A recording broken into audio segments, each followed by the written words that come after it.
Now, Mcebisi Jonas has responded to his appointment as South Africa's special envoy to the United States, saying he will do his best to promote a healthy working relationship between South Africa and the United States. He also thanked President Ramaphosa for entrusting him with what he calls an important but challenging role. Jonas, who is a former deputy finance minister, says is fully cognizant of the difficulties that lie ahead and appealed to South Africans to allow government time and space to engage fully with the various stakeholders. He previously served as one of the 4 presidential investment envoys appointed by President Ramaphosa back in 2018, and that was to facilitate investment into the country. Let's have a conversation now with Khulekani Mathe, who is the CEO of Business Unity South Africa. And let's talk about this appointment then of the special envoy to the United States, Mcebisi Jonas. Khulekani, appreciate your time. Good afternoon to you. The right appointment here?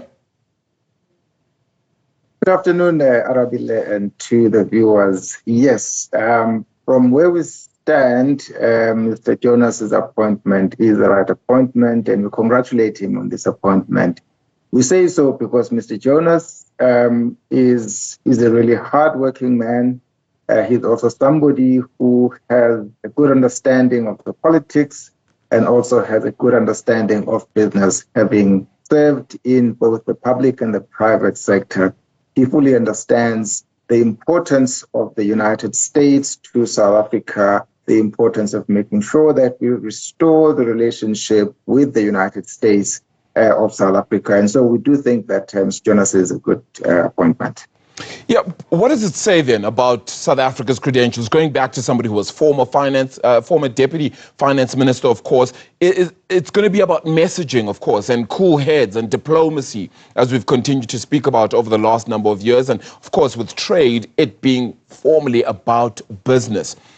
Is this a situation where we're going to have to put that best foot forward, and Mcebisi Jonas is the right person for that because of the credentials he's had in Treasury? Well, Arabile, it's tricky. We know that, of course, there is the economic side to this, which we obviously represent, and I'll talk about that briefly, shortly.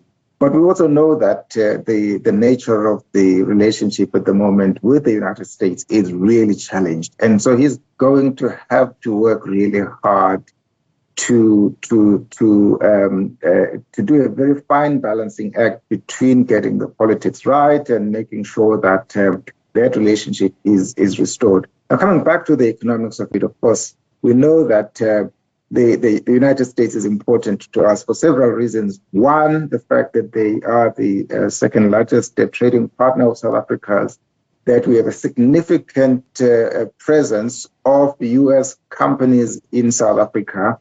And thirdly, that, South Africa trades with the United States goods, finished products, as opposed to raw material, which really talks to something that we often discuss in this country about the fact that we do tend to export to other countries raw material. So when you take all of that together, it does show that this is a really important post for South Africa. And the fact that we haven't had a significant presence in Washington over the past couple of years does indicate how challenging this will be. Of course, recent developments with our now returned former ambassador is also an additional sort of layer of the complexity, because he's going to be watched every word he utters to see whether he is different from his predecessor. Of course, he's not an ambassador, he's an envoy, which means that he doesn't carry the same burden as the ambassador,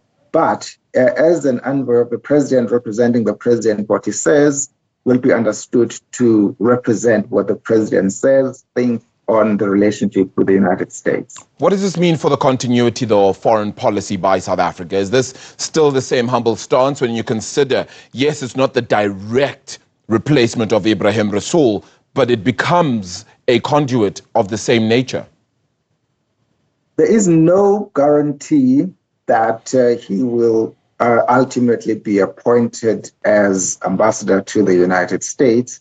But an important message here is that a fairly senior person, in terms of having been a former deputy minister, but also a senior business person is being sent to the US. It sends a message that we take that relationship very seriously. We want to build it.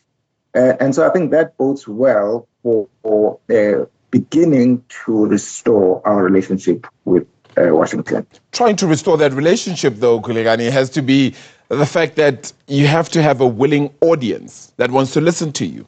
And the United States has been very adamant in not wanting to listen to South Africa, particularly of late, not really seeming willing to do so. So how much hope is there of really restoring relations when only one party is looking to sit at the negotiating table?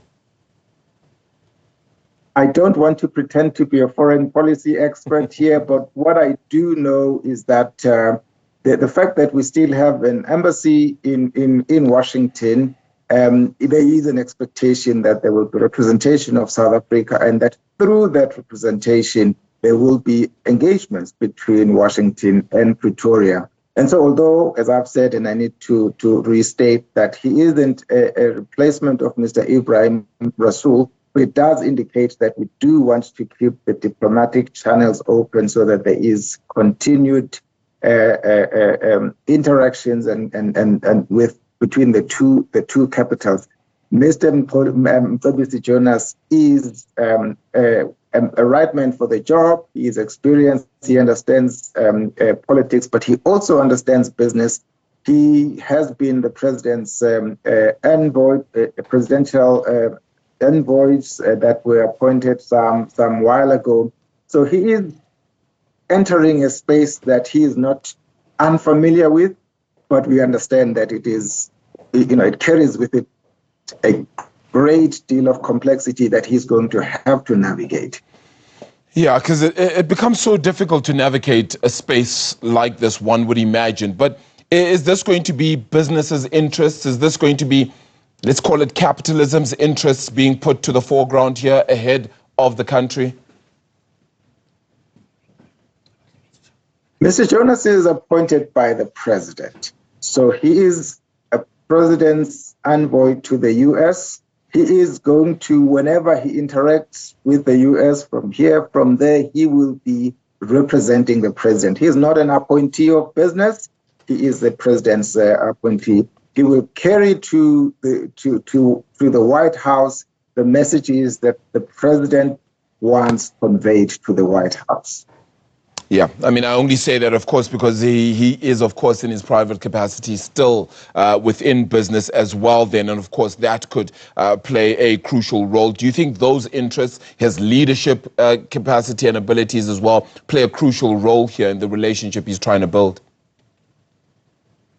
I would imagine that the president has taken a whole range of things into account in appointing him. He has fully and thoroughly assessed the situation in Washington and what would be required of a person that he sends there as his envoy.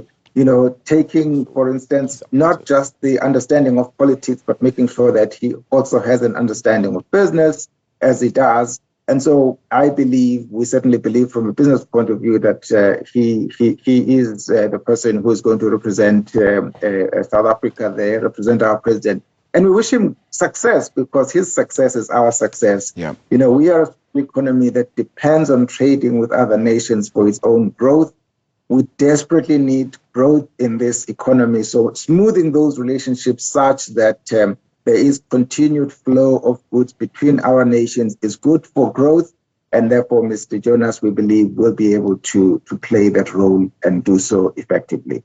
Khulekani Mathe, CEO of Business Unity South Africa. Thank you so much as we unpack that conversation then on Mcebisi Jonas, the former Deputy Finance Minister, being appointed then as the Special Envoy to the United States, and what has been a fractured relationship of late between the world #1 economy and, of course, South Africa.